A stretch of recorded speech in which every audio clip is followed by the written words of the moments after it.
जय गुरुधाम। धर्म प्रेमी जनों, आज हम आप सबों के बीच में एक ऐसा वीडियो ला रहे हैं जिसमें अपने जीवन के लक्ष्य को महान बनाने का संदेश देंगे। अपना लक्ष्य जीवन का महान होना चाहिए, बहुत बड़ा महान होना चाहिए, तब कुछ पाओगे। एक बार प्रेम से बोलो जय गुरुधाम। हमने पिछले वीडियो में बहुत सब बता चुके हैं, अब यहाँ केवल इतना ही कहेंगे कि जो 5 प्रकार की वायु है, अपान व्यान उदान समान प्राण, ये वायु जो है, इनमें से प्राण वायु जो है उसके संदर्भ में हम वीडियो बनाने चल रहे हैं। प्राणवायु कहाँ होती है अभी तक समझ में आया नहीं। कहते हैं कि श्वासा ही प्राणवायु है, लेकिन उसका जन्म कहाँ से, श्वासा कहाँ से, प्राणवायु कहाँ से। अब ये शरीर जो परमात्मा ने दिया, इसको मां से जोड़ करके रखा, जहां पर न श्वासा ना हृदय की धड़कन, ना श्वासा का चलना, कोई भी प्रक्रिया विशेष नहीं। अब समझने की बात है, ध्यान दोगे तभी समझ में आएगा। ये नाभि जो है, इस नाभि के 2 इंच नीचे एक बिंदु है जिसको जापानिक तांडेन कहते हैं। क्या कहते हैं? जापानिक तांडेन। ये नाभि से कितना दूरी पर होता है? 2 इंच नीचे। यहां से सांस जो चलती है वह ऐन्द्रिक और बौद्धिक गति में अपने कार्य रूप को परिणित करती रहती है। इस तरीके से अब समझने का नियम, अब आप लोगों को हम बताना चाहेंगे कि नाभि के नीचे से जो सांस चलती है, जहां बच्चा मां के गर्भ में जुड़ा रहता है नाभि से, जिसको प्लेसेंटा कहते हैं, वो प्लेसेंटा से ही तो जुड़ा रहता है। उसकी श्वास, उसका हृदय आदि और सब कहाँ जुड़े हैं?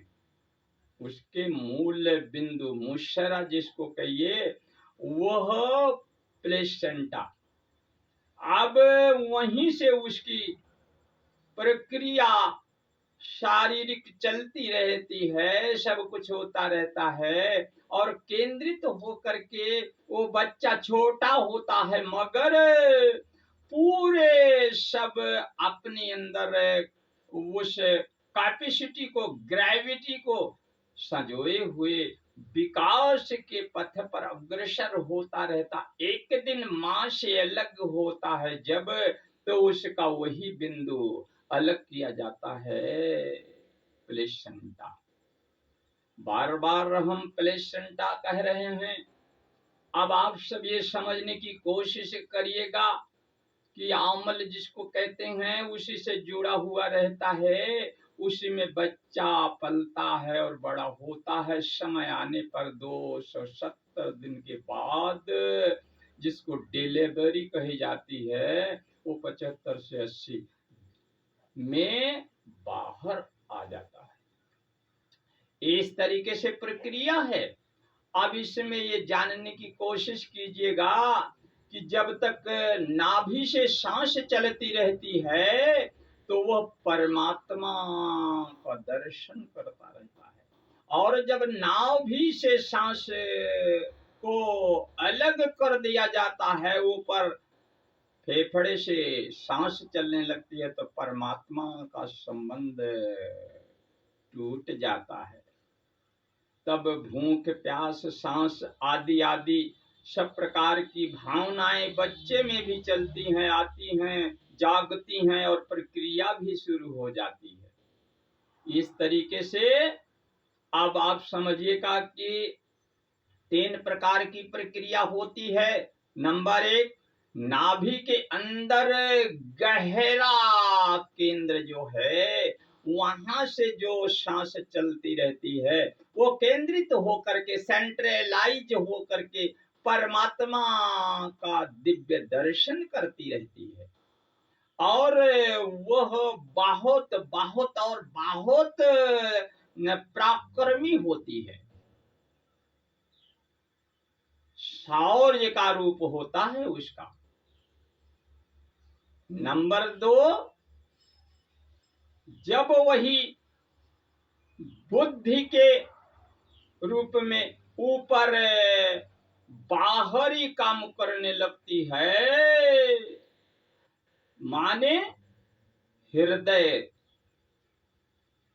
क्षेत्र से, तब वह अब तमाम प्रकार की, जैसे एक बुद्धि दूसरे बुद्धि को पैदा करती है, कल्पना एक आई तो दूसरी कल्पना को पैदा करती है। वो निवारण नहीं है, निदान नहीं है किसी भी समस्या का। बुद्धि से काम आप लेंगे तो बुद्धि से अंतिम फैसला नहीं हो पाएगा। एक बुद्धि से काम आप तर्क लगा करके कह देंगे तो दूसरी बुद्धि फिर उसी को वितर्क कर देती है। इस तरीके से वो चलता रहता है जीवन, और उलझन यहीं से पैदा होती है।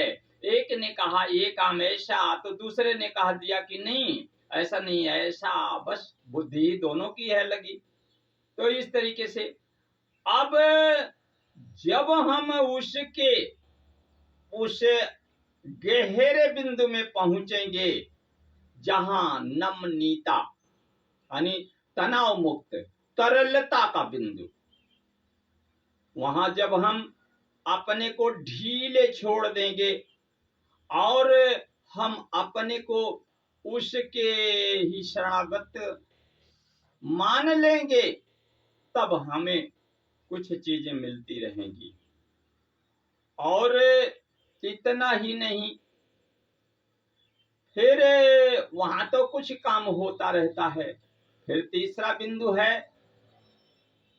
बाहर निकालना श्वास को, यानी कहने का मतलब नंबर 1 श्वास को अंदर लेना, फिर नंबर 2 श्वास को बाहर निकालना, और उसके हृदयंगम बिंदु यानी नमनीयता तरलता बिंदु पर एकाग्र होकर के अपने जीवन को कोमल बनाना।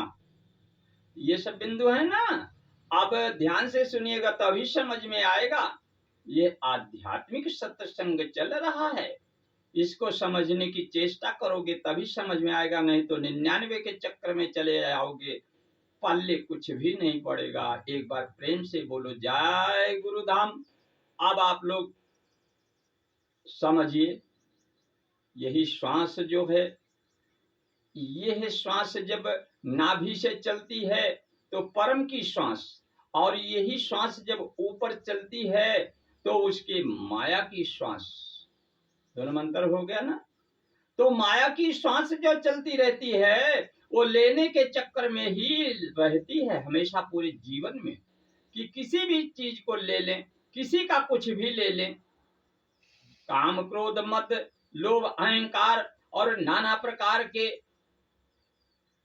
अपने सल्तनत को पूरा बढ़ाने का काम, हम पूंजी को कितना बढ़ा दें, हम घर द्वार अपना कई मंजिला बना दें, बैंक बैलेंस कितना कर लें, नाना प्रकार के, और देने के चक्कर में कुछ भी नहीं रहते हैं, लेने के ही चक्कर में रहते हैं, देना नहीं चाहते कुछ। जब लेना लेना ही एक बिंदु रह जाता है, तब वो इकट्ठा होकर के जब कलेक्शन हो जाता है ज्यादा, तो वो भारी पड़ जाता है, सब चीज को ले लेता है। कैसे? एक उदाहरण बता रहे हैं कि जैसे शरीर के अंदर मल तक को भी ले लेता है, यानी सूख जाता है, और कॉन्स्टिपेशन हो जाता है, कब्जियत बढ़ जाती है, चिंता हो जाती है कि अब पैखाना नहीं हो रहा है। अब बताइए, समझ में आया? गैस्ट्राइटिस हो जाती है और दिक्कतें पैदा करके दिमागी उलझने बना देती हैं और तनाव युक्त हो जाते हो। होना था तनाव मुक्त, हो गए तनाव युक्त, टेंशनाइड हो जाते हैं। इस तरीके से आप उसी में लगे रहते हैं। अब आप जैसे श्वासा 2000 निकाले बाहर और लेना है 4000 अंदर, तो लेते तो कुछ भी नहीं है, निकालते ही हैं। अब लेने में तनाव और छोड़ने में हल्का वजन कम करना। अब इस तरीके से आप अब जब समझ नहीं पाते हैं बात को, तो कैसे आप आगे बढ़ेंगे? लेने की जगह देने का जब भाव आ जाएगा, तब आपके अंदर अद्वैतवाद पैदा हो जाएगा। सबके प्रति देने का भाव आ जाएगा, परमार्थ चालू हो जाएगा, कल्याणार्थ काम करने लगेंगे। लेकिन ये सब कठिन काम है। हम पिछले वीडियो में बता चुके हैं कि एक भक्त जो नर है, नारायण की जिज्ञासा में अपना ध्येय लेकर के प्रार्थना एक कह रहा था। वो कह रहा था ना कि नर से नारायण बन जाए प्रभु, ऐसा ज्ञान हमें देना, ऐसा ज्ञान हमें देना। पिछले वीडियो में सब आप लोग सुन चुके हैं, फिर देख लीजिएगा, सुन लीजिएगा। लेकिन उसके सभी भाव को अंततोगत्वा हम उस पर ले जा रहे हैं कि उसी प्रार्थना में संकल्प प्रार्थना बोल दे रहे हैं। आज एक संकल्प प्रार्थना है कि कैसे आप नर से नारायण बनेंगे, कठिन काम है। तो सुनिए प्रेम से, एक बार प्रेम से बोलो, जय गुरुधाम।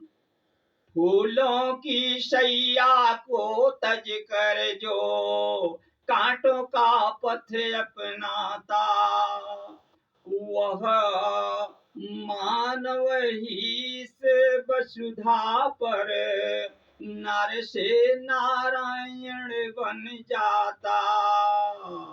हो त्याग भरा जिनका जीवन, परहित में अर्पित तन मन धन, जिनके सुख से पुलकित जन जन, जो है शोषित का संजीवन। जो दीपक सा तिल तिल जल कर पथ आदर्शों का दिखलाता, वह मानो ही इस वसुधा पर नर से नारायण बन जाता। जो सूरज सा बरसों तप करे, फैलाता विमल ज्योति सब पर, सब रिद्धि सिद्धियां पाकर भी चलता फिरता सेवक बन कर। हर प्राणी जिसका संबंधी, पर नारी है सबकी माता, वह मानो ही इस वसुधा पर नर से नारायण बन जाता। जो बात धर्म की नीति कहे, पर रूढ़ी बात में नहीं बहे। हंस हंस कर जो आघात सहे, संघर्षों में भी सौम्य रहे। जो जीवन का विष पी पी कर पीयूष धरा पर बरसाता, वह मानव ही इस वसुधा पर नर से नारायण बन जाता। मिल जाता जो दीन कहीं, बन जाता सबका बंधु वहीं। निज वैभव में आसक्ति नहीं, खोजे जो अपनी मुक्ति नहीं। जग का संताप मिटाने को जो सुख समाधि को ठुकराता, वह मानव ही इस वसुधा पर नर से नारायण बन जाता। जय गुरु धाम जय जय सुख धाम, जय गुरु धाम जय जय सुख धाम, जय जय जय सिराज नाम ही रट जाता।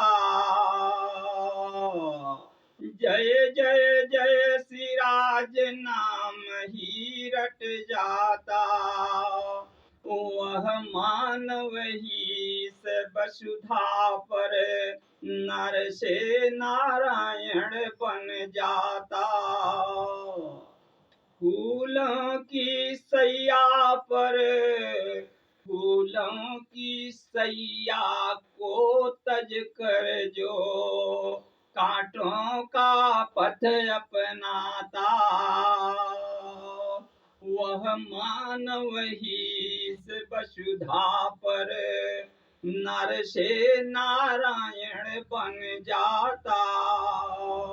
नर से नारायण बन जाता। जय गुरुधाम।